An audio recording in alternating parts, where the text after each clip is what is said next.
الله من الشيطان الرجيم. بسم الله الرحمن الرحيم. يا أيها الذين آمنوا عليكم أنفسكم لا يضركم من ضل إذا اهتديتم إلى الله مرجعكم جميعا فينبئكم بما كنتم تعملون. صدق الله العظيم. وقال رسول الله صلى الله عليه وسلم خيركم من تعلم القرآن وعلمه. وقال رسول الله صلى الله عليه وسلم افتحوا على صبيانكم أول كلمة بلا إله إلا الله ولقنوهم عند الموت لا إله إلا الله او کما قال علیہ الصلاۃ والسلام. حضرات محترم، انتظامیہ کے معقر حضرات اور اس مکتب کے نہایت ہی قابل قدر اساتذہ کرام، پردے کے اوٹ میں تشریف فرما ہماری مائیں، بہنیں اور بیٹیاں، اور سامنے تشریف فرما ہمارے پیارے بھائی، اور یہاں بالکل سامنے بیٹھے ہوئے عزیز طلباء، اللہ تبارک و تعالیٰ کا فضل و احسان ہے کہ اللہ تبارک و تعالیٰ نے ان عزیز طلباء اور طالبات کو اپنے مقدس کلام کو پڑھنے سیکھنے کے لیے منتخب فرمایا. ذالک فضل اللہ یؤتیہ من یشاء، یہ اللہ کا فضل ہے جس کو چاہتا ہے نواز. ہر مدعی کے واسطے دار و رسم کہا. یقیناً یہ شرف کی بات ہے. میں مبارکباد دیتا ہوں یہاں کی انتظامیہ کو کہ وہ لوگ اتنا اچھا انتظام اور نظم چلا رہے ہیں، سنبھال رہے ہیں. بچوں کا جس کو بولتے ہیں وجاہت، لحیہ بشرا جسے کہتے ہیں، بیٹھنے اٹھنے کا جو سلیقہ دکھ رہا ہے یہ بہت ہی خوشکن ہے. لیکن اس سے زیادہ بچوں نے جو کچھ تھوڑا بہت ہمارے سامنے پروگرام پیش کیا اور آخر میں جو قرآن شریف تکمیل کے موقع سے جو کچھ مخصوص صورتوں کی تلاوت کی، بہت ہی دل کو مسرت ہوئی.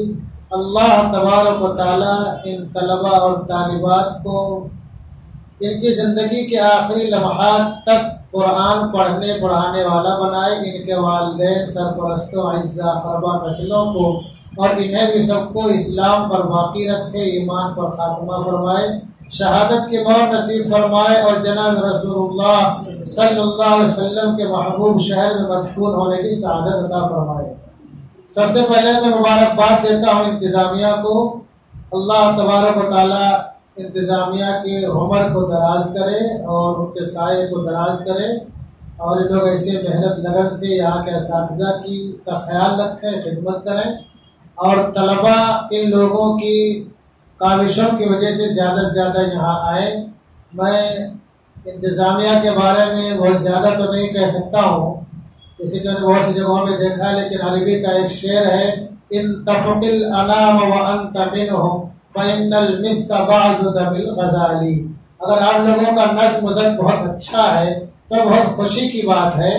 جیسے کہ ہرن کے بدن کے حصے ہی کا وہ مشک ہوتا ہے تو مشک نمایاں ہو جاتا ہے. ایسے بہت سی تنظیمیں ہیں، بہت سی جماعتیں ہیں، بہت سے افراد ہیں جو یہ سب کام کرتے ہیں. ان میں اگر آپ کا نام نمایاں ہے، آپ پر نظم و ضبط قابل تعریف ہے، تو یہ اللہ تبارک و تعالیٰ کا فضل، اس کا کرم ہے. آپ حضرات بھی اللہ کا شکر ادا کیجیے اور اس پر قائم دائم رہنے کی توفیق اور دعا بھی مانگتے رہیے. دوسرے درجے میں جو اساتذہ کرام ہیں ان کی محنتیں آپ کے سامنے ہیں، وہ کسی سے کہنے کی ضرورت نہیں ہے.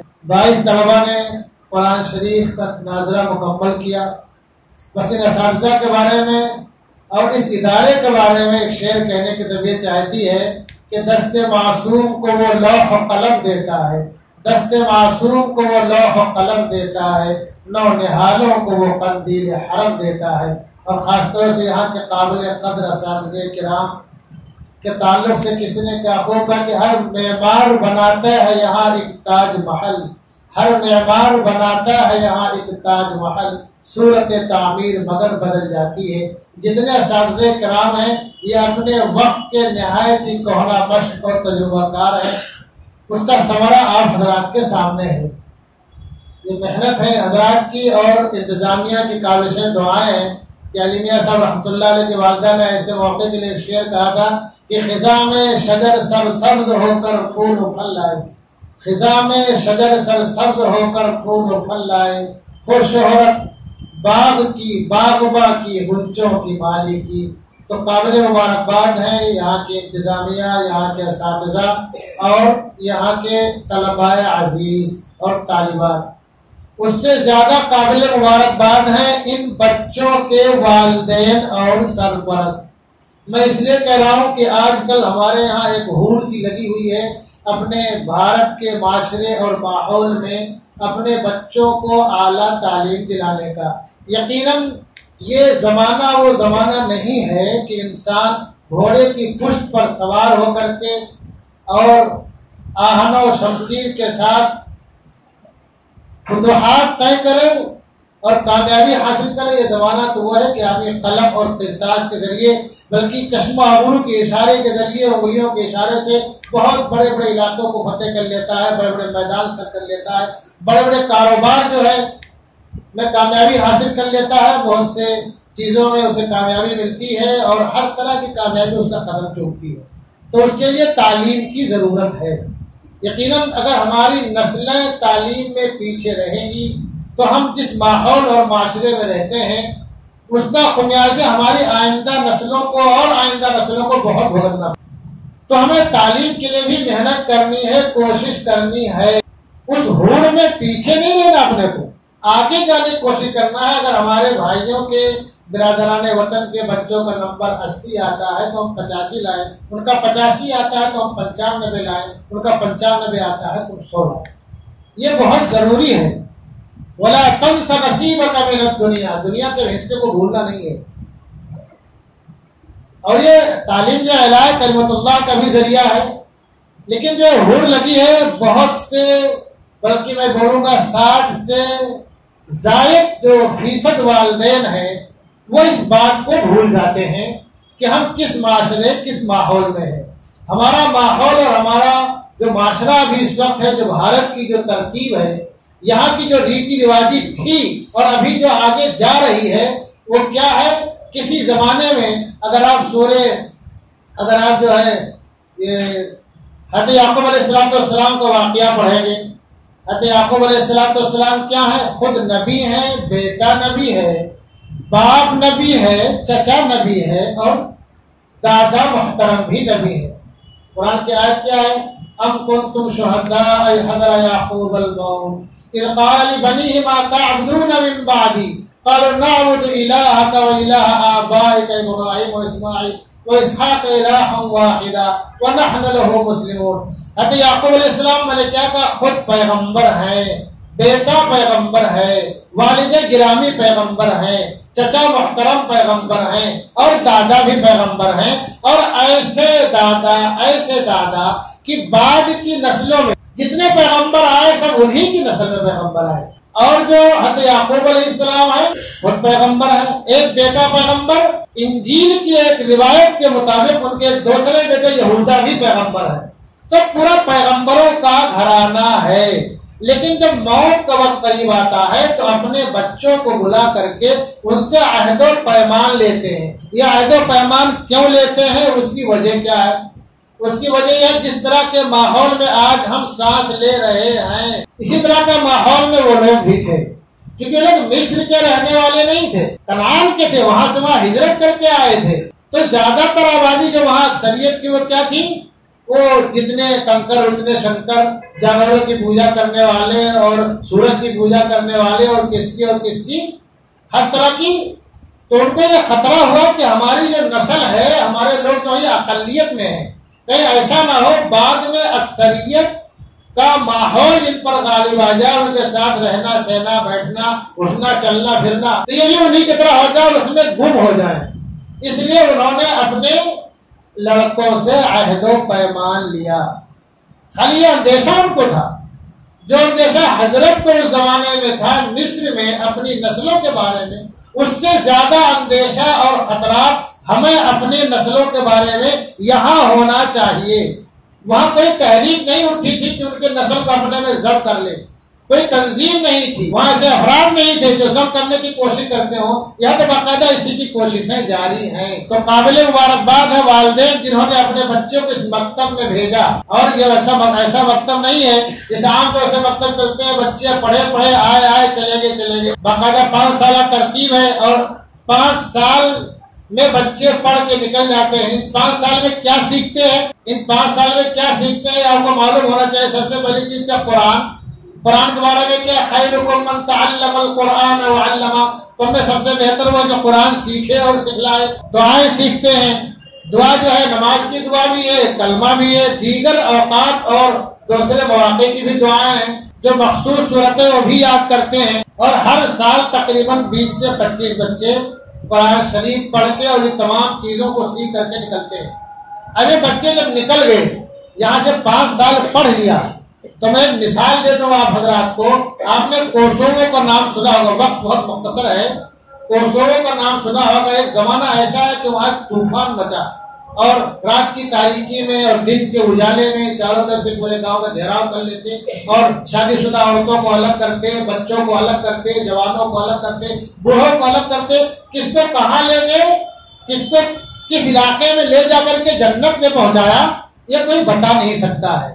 تو اس میں جو بچے عام طور سے ہوتے تھے ان کو کام کے لیے، خدمت کے لیے رکھ لیتے تھے۔ تو ایک لڑکے نے اپنا واقعہ لکھا ہے، خط لکھا۔ اس زمانے میں 2000 سے پہلے کا واقعہ ہے، اردو ٹائم میں وقت شائع ہوا تھا۔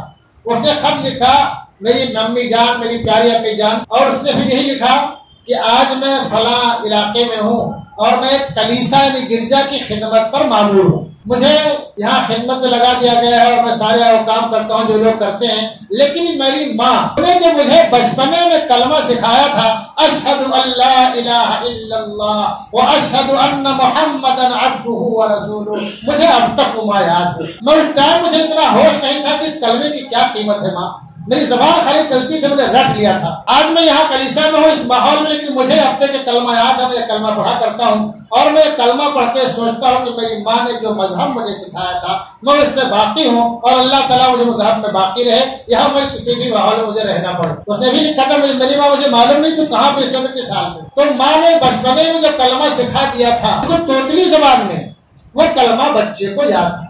آپ نے تو یہاں 5 سال رہ کر کے کلمہ سیکھا ہے، قرآن سیکھا ہے، دعائیں سیکھی ہے، نماز کا طریقہ سیکھا ہے۔ انشاءاللہ آپ کو تو یاد رہے گا ہی، آپ اپنی نسلوں میں انشاءاللہ اس کو منتقل کریں گے، اور جس کالج میں، یونیورسٹی میں، اسکول میں جہاں آپ پڑھیں گے وہاں آپ بمانگے دوہا یہ بولیں گے، ہم مسلمان ہیں، ہمارا کلمہ یہ ہے، ہمارے پیغمبر کی زندگی یہ تھی، ہمارا قرآن یہ کہتا ہے۔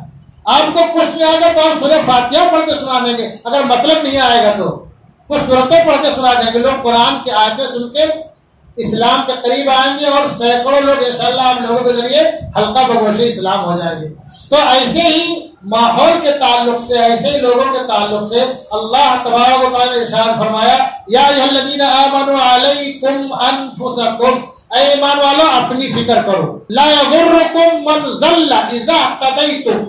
تم یہاں جو کثیر المذاہب اور یہاں کا جو ریت رواج ہے پرانے دور سے یہاں جو آتا ہے بھارت میں یہیں کا ہو کے رہ جاتا ہے، اور جو لوگ بھی آئے سب یہیں کے ہو کے رہ گئے، انہی جیسے ہو گئے۔ تو اللہ نے اسلام کے کلمے کو بلندی عطا فرمائی ہے کہ جب یہ پہنچے تو لوگ ان کو دیکھ کے وہ لوگ ہمارے قریب آگے ہماری طرح ہو گئے۔ تو اللہ کہتا ہے لا یضرکم من ضل اذا اہتدیتم، اگر تم ایسے ماحول میں ہو کہ جہاں چاروں طرف شرک و بت پرستی ہو رہی ہو، جہاں شرک کے گھنٹے بج رہے ہوں، گھنگرج ہو رہی ہو، آوازیں آ رہی ہوں، اور ہر قدم پہ جہاں ان کے معبودان باطل کھڑے ہوں اور ورغلانے کے لیے لوگ کھڑے ہوں، گمراہ کرنے کے لیے کھڑے ہوں، تو ایسے ماحول میں بھی اگر تم راہیاب رہو گے تو ان کی گمراہی تمہیں نقصان انشاءاللہ نہیں پہنچائے گی۔ تو تم راہیاب کیسے رہو گے؟ تم نے جو قرآن پڑھ لیا، 5 سال رہ کے سیکھ لیا، تو انشاءاللہ راہیاب رہو گے، ہدایت پہ رہو گے، اور انشاءاللہ دوسروں کی ہدایت کا ذریعہ بھی بنو گے، اور اللہ تبارک تمہارے ذریعے بہت ڈھیر سارے کام بھی انشاءاللہ لے گا۔